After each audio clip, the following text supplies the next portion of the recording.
My name is Elena. I'm 28 years old, and for most of the last 2 years, I've been known around town as the girl who married a soldier. My husband Marcus is, or was, stationed overseas. I say was because for a long time, I thought he had gone silent. At first, I assumed it was just the chaos of deployment. Letters were slow, phone calls unpredictable. But even when we spoke, his voice carried this heaviness, like he was trying to say something, but couldn't. I kept every letter he sent, folded neatly, tucked in a small wooden box I kept beside the bed. They were short, careful, full of love, but over time, they stopped coming.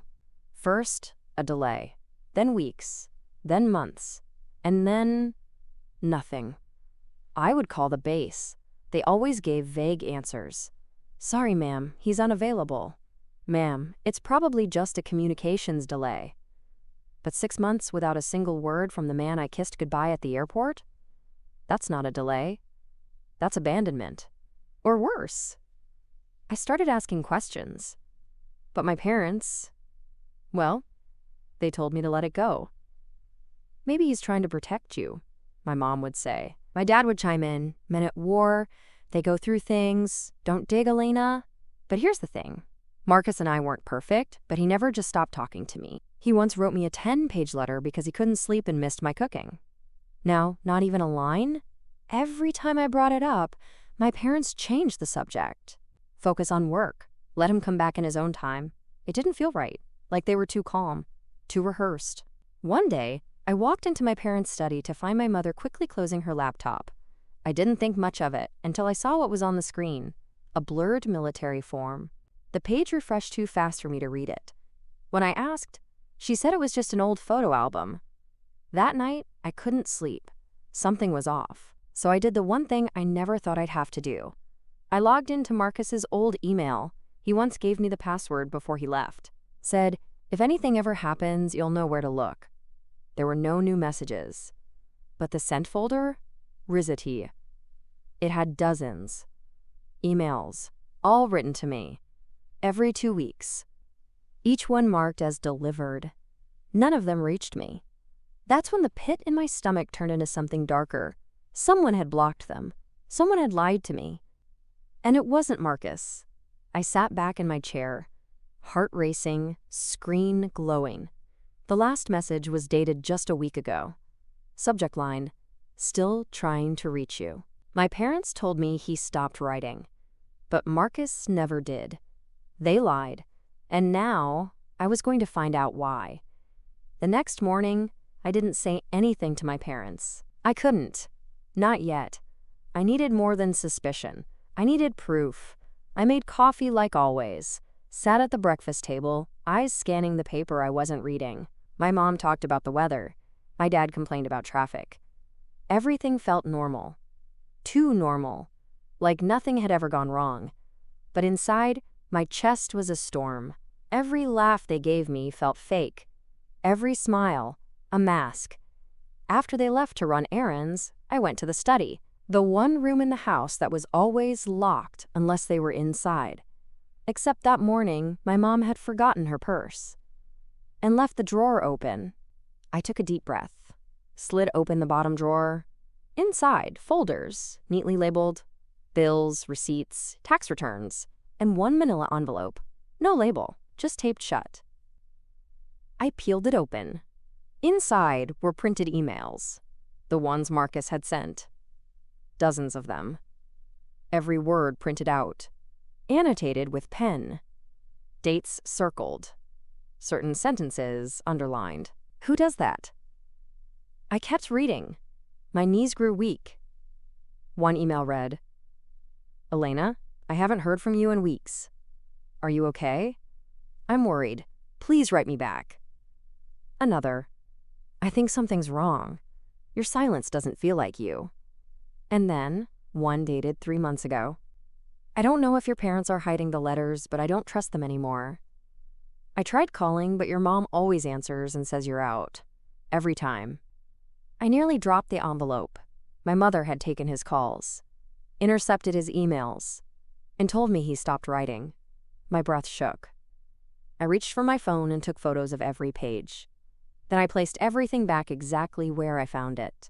Same angle, same creases. Nothing disturbed. I knew I couldn't confront them yet, not until I found Marcus. If he was still out there, if he was still writing, then I needed to see him, face to face, and get the truth from the only person who hadn't lied to me. That night, I packed a small bag. Just essentials. Phone, charger, cash. I searched for Marcus's last known base and booked a one-way ticket to the closest civilian town. I left a note. Gone for work. Back in a few days. They wouldn't question it. They never asked where I went anymore. Not unless it was to check if Marcus had sent something. As I sat in the back seat of the rideshare to the airport, I kept replaying every moment from the last year. Every time they said, "He's not thinking about you." Every time I cried and they said, "Let him go." But Marcus had been thinking about me. He never let go, they did. And now, I was going to find out why. The flight was quiet. I stared out the window most of the time, replaying Marcus's emails in my head. Every word felt like a thread I had to pull. And I was unraveling fast. When I landed in New Haven, the air was colder than I expected. Sharp, dry wind. But it woke me up. Reminded me this wasn't a dream. I grabbed my bag, ignored the missed calls from my mother, and headed straight for Fort Whitaker, Marcus's last known base. It was 2 towns over. I took a rental car and drove the whole way in silence. No music, no radio, just the sound of tires and questions. When I reached the base entrance, I parked outside the main gate. A guard stepped forward, young, sharp, stern face. "Ma'am, this is a restricted area. Can I help you?" I swallowed hard. "My name is Elena Carter. I'm looking for my husband, Sergeant Marcus Carter." He hesitated, then radioed something I couldn't make out. A moment passed. Then 2. Then a woman walked out from the security office. Tall, clean uniform, eyes that scanned me like a puzzle. "Mrs. Carter?" she asked. I nodded. "I'm Officer Rivera. Please come with me." She led me to a small office just outside the gate. Neutral walls, no pictures, no clocks, just her and me. She sat down, folded her hands, and said 5 words that flipped my entire world. Marcus was honorably discharged. "Months ago." I blinked. "What?" "He completed his service. Left the base 3 months back." I felt like the air had been sucked out of my lungs. 3 months ago? Die. That's when my mom started pushing me to forget him. That's when the letters stopped completely. "Where did he go?" I asked. Rivera hesitated.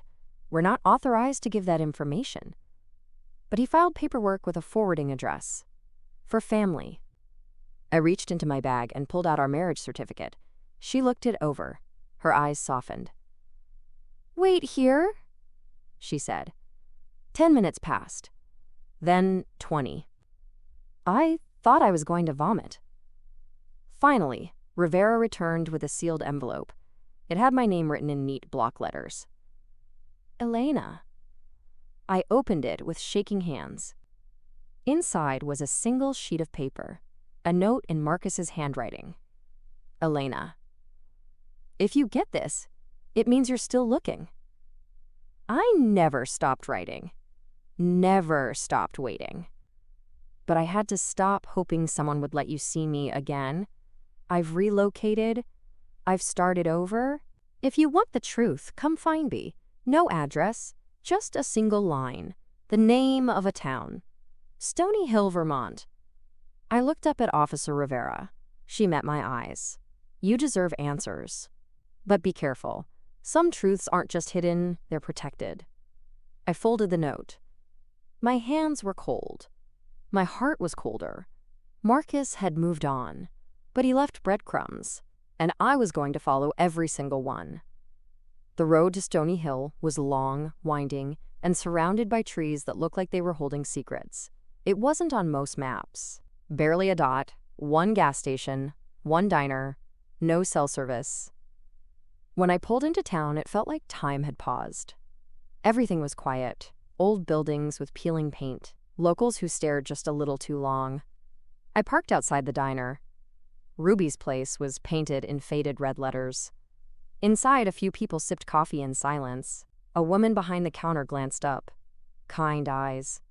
"You look lost, sweetheart," she said. I nodded. "I'm looking for someone. Marcus Carter." She paused, wiped her hands on a towel. "He came through a couple months back. Keeps to himself. Rents a cabin up by the ridge."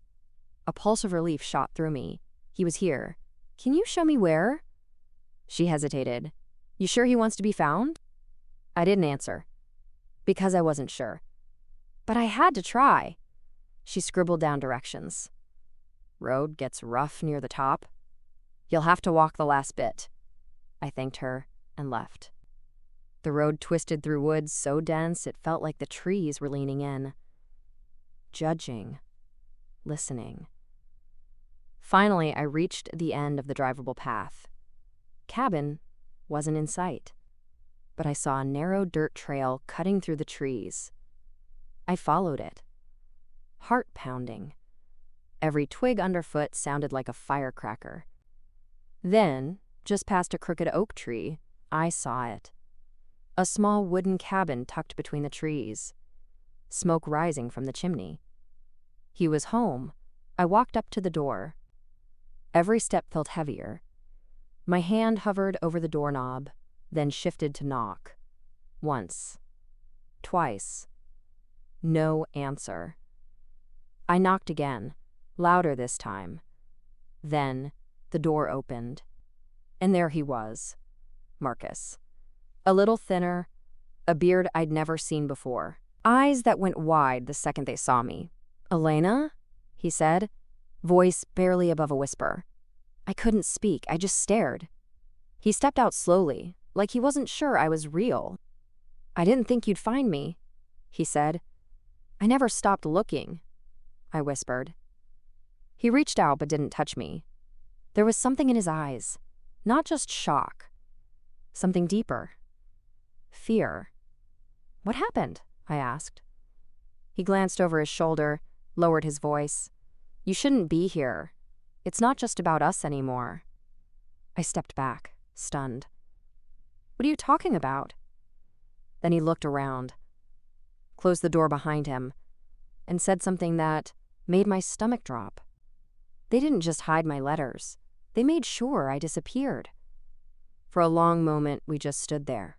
The wind rustled the leaves. The cabin door clicked shut behind Marcus, and I realized I wasn't just uncovering a lie, I was stepping into something darker. "They made sure I disappeared?" I repeated. Marcus nodded slowly. We sat on the small bench outside the cabin. He didn't look at me, just stared at the trees. And then, slowly, he began to speak. "There was a mission. Classified. 2 units were deployed, but only 1 was expected to make it back." I furrowed my brows. "What does that mean?" "It means someone made decisions above our heads, about who would return and who wouldn't. I got injured halfway through. Wounded, not dead, but barely." He rubbed his hand over the scar on his arm I'd never seen before. "The thing is, I wasn't supposed to make it. They had already notified some families. Assumed we were done for. Your parents, they were told I was missing in action." My throat tightened. "But I never got that message." He turned toward me. "That's the point. Because when I recovered, they wanted to keep things quiet. Said they needed time to review the implications, whatever that means." I signed the discharge papers under pressure. They offered a compensation package if I agreed to stay out of the spotlight. No questions. No public statements. No contacting anyone. I stared at him. "Why would you agree to that?" His jaw clenched. "I didn't. I tried calling you," I wrote. "I sent emails, even used military channels. But then I got a letter. From your father. Typed. Cold. It said, 'Do not contact Elena again. She's moved on. She's better off. We've told her everything. Let her be.'" My breath caught. I shook my head slowly. "No, I never saw anything. I figured that out too late. But by then, I was already flagged. My bank accounts were restricted. They said there were national security reasons. But I knew someone pulled strings." I whispered, My father's friend is a retired colonel. Marcus looked at me. That explains it. They didn't just lie to you. They erased me. And I couldn't fight them.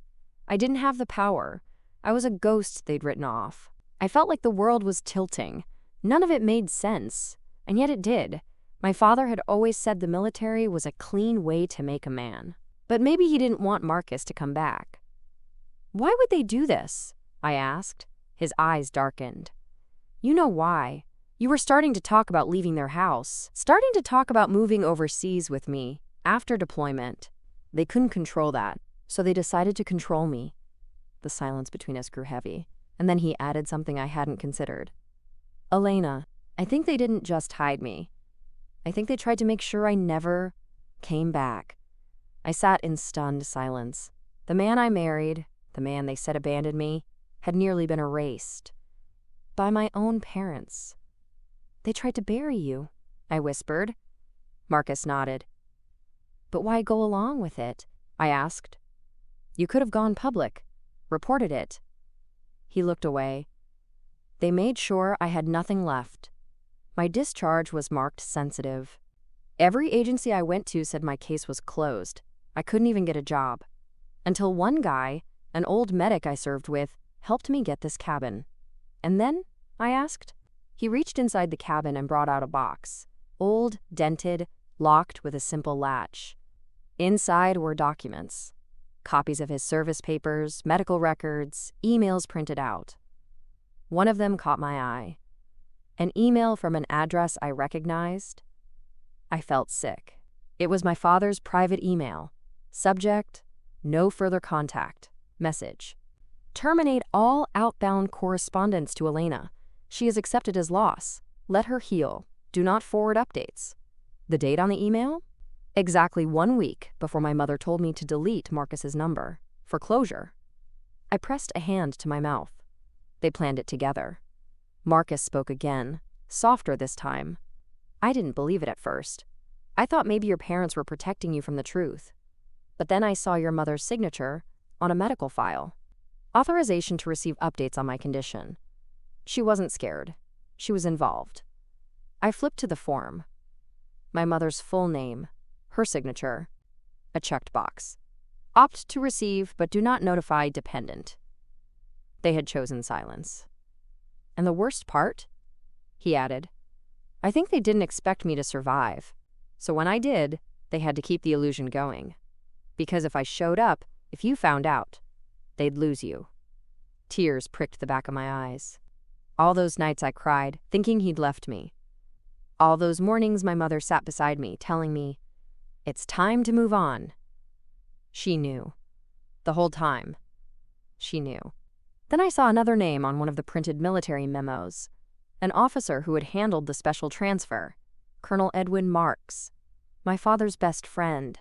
He used to visit the house, bring cigars, joke about the soft military boys. I remembered the last time I saw him. He patted me on the head and said, you'll thank your daddy one day. He's keeping your future clean. It all clicked. He wasn't joking, he was confessing. I stood up, the weight of everything pressed against my spine. Marcus, I'm going back. He looked alarmed. Elena, wait. They'll lie. They'll twist it. You don't owe them. I'm not going for them, I said. I'm going for me.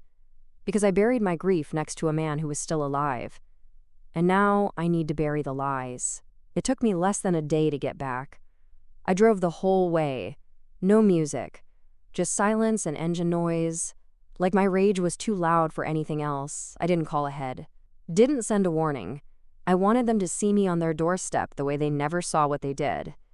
When I stepped onto the porch, I took a deep breath. Not to calm down, to steady myself for the performance I was about to give. I rang the bell. My mom opened the door. Surprised, then nervous. But she hid it well. Elena, she said, opening her arms. I didn't move, just smiled, tightly. Can I come in? Of course, she said too quickly.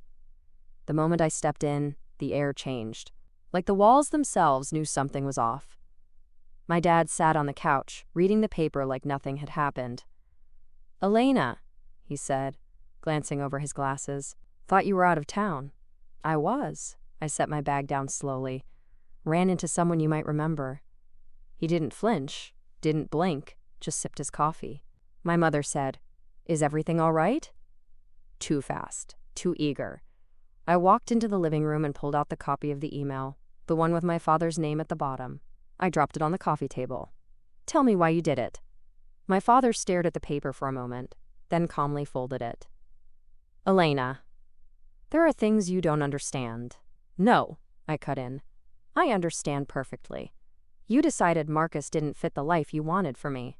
So you erased him. You made me mourn a living man." My mother stepped forward. "It was complicated, sweetheart. He wasn't stable. He was a mess after the war." "You didn't even see him," I snapped. "You didn't give him a chance. You made that call without me. And then you gaslit me for months. You watched me cry, and you told me to move on." Silence. I could see the cracks now. The fear. The realization that I had found what they buried. My father finally said, "You were leaving us. You were planning to go overseas. We couldn't just let you throw your life away." I laughed bitterly. "Throw it away? You threw him away, like he was a problem you needed to fix." My mother whispered, "We were trying to protect you." "No," I said, "you were trying to control me. And now you've lost that control." They stared at me.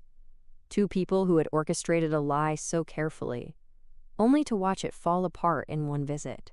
And then I pulled out a USB drive, dropped it beside the coffee mug. "It's all on there. The emails, the printed forms, Marcus's side of the story. I don't need your apology. I just need you to know, this isn't over." I turned toward the door, but before I left, I said one last thing. "The next person I'm talking to is Colonel Marks." Colonel Edwin Marks lived in a 2-story brick house 5 miles outside town. Retired flags still hung proudly outside. It looked peaceful, normal, but I knew better now. I pulled into the driveway and turned off the engine. No hesitation, no fear, just the weight of everything I had carried for 2 years. When he opened the door, he looked exactly the same.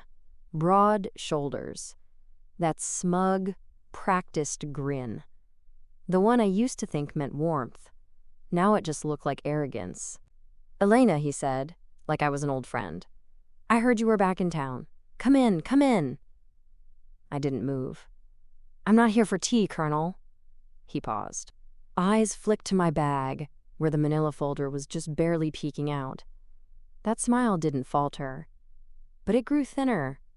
"Well," he said, "I suppose you've got questions." "No," I said. "I've got answers. You're just going to sit there and listen." I stepped past him and into the foyer. He didn't try to stop me, because men like him think they can control every room they walk into. I placed the folder on his dining table, opened it, spread out the forms, discharge notes, intercepted emails, and one page in particular, the internal transfer order bearing his name. "You signed off on this," I said. "A transfer that stripped Marcus of access, labeled him unfit to contact family, all under the recommendation of a quote, concerned relative." He nodded slowly. "I did what I thought was best. The boy was unstable, shell-shocked. You wouldn't have survived a marriage to that." "You're not a therapist," I snapped. "You don't get to play God with someone's life. You buried a man alive because my father asked you to." His expression shifted slightly.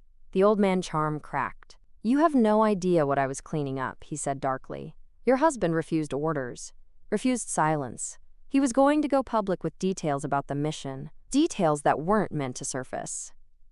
I blinked. "What details?" He looked me straight in the eye. "It wasn't just a bad deployment. It was a black op. No media, no reports. If even a scrap leaked, careers would have burned, including your father's. He signed clearances he shouldn't have. Your husband figured it out." I stepped back. The room felt smaller, colder. They hadn't just tried to erase Marcus because they didn't like him. They did it to protect themselves. "So you silenced him," I said. "You covered up a war crime with a fake discharge and a few fake condolences." He didn't deny it, didn't blink, just said, "You should be grateful. We gave you freedom. We kept your hands clean." I stared at him. The man who smiled at me as a child. The man who sat at my wedding. "You didn't keep my hands clean," I whispered. "You dipped them in the blood of a man I loved, then told me it was perfume." I gathered the folder, and as I walked out, I said, "The next person who sees this works for the Department of Defense." I didn't go home. Not back to my parents. Not even to Marcus. I drove straight to a federal building 2 towns over, one with no sign, no receptionist, and glass so dark you could see your reflection clearer than the hallway inside. Office of Military Oversight. Quiet, discreet, and exactly where you take truths that people bury in forests and locked drawers. I walked in with the folder under my arm, told them I needed to speak to someone in internal investigations. The woman behind the glass took one look at the papers I slid under the divider and buzzed me in. An hour later, I sat across from a man in a charcoal suit. His badge read D. Keller. His voice was calm, but his eyes weren't. They flicked from document to document, like each one confirmed something he already suspected. When I told him about Colonel Marks, the black op, the silenced discharge, and the blocked emails, he didn't act shocked. He just said one thing. "This isn't the first time." I leaned forward. "You mean they've done this to other soldiers?" He nodded. "Marks has a history. So does your father. The difference is, no one's ever walked in with a trail this clean. They never expect the wife to keep records. They think grief dulls memory. But yours?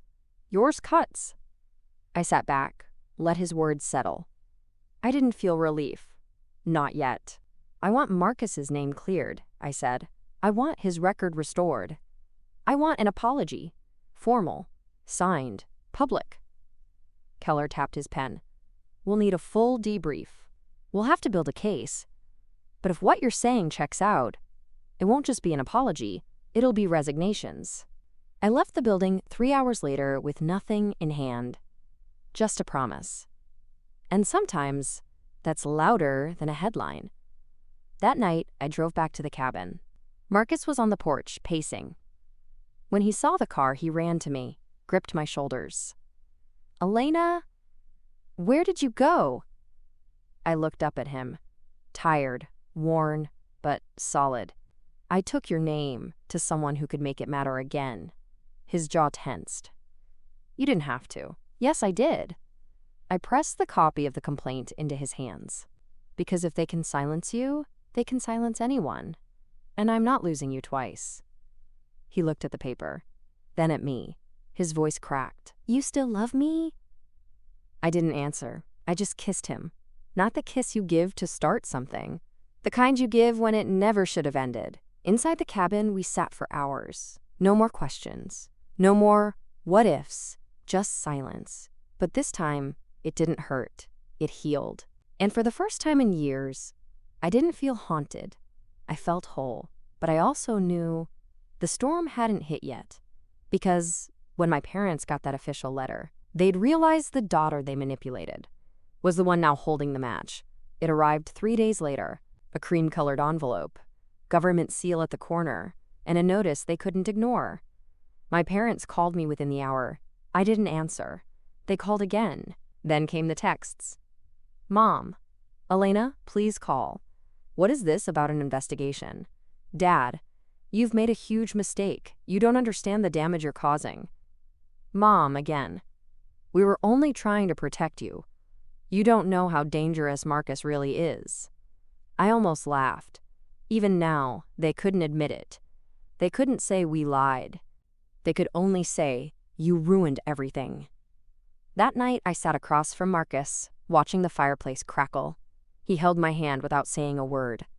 And that silence, it didn't ache anymore. It felt like home. 2 weeks passed. Then came the real fallout. Colonel Marks was suspended pending investigation. My father's retirement benefits were frozen. His name surfaced in a military leak. And suddenly, the proud family man couldn't leave his house without someone whispering behind his back. He emailed me once. Just one line. "Are you happy now?" I didn't reply.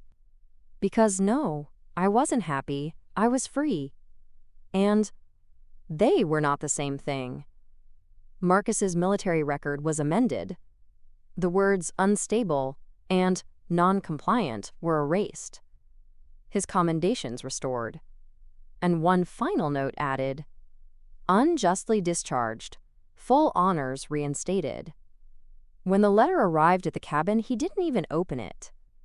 He handed it to me, said, "This is yours too." I held it like a medal, not because of pride, but because of the weight it lifted. Weeks turned into months, and my parents' silence returned. But this time, it wasn't mine to carry. Claire, my cousin, sent a message one day. "Your mom cries every night. She says you turned your back on the family." I replied, "No, I turned my back on the lie." And I never got another word. People ask me if I regret it. Turning in my own parents. Blowing up a secret that had been sealed shut by power and connections. Here's what I tell them.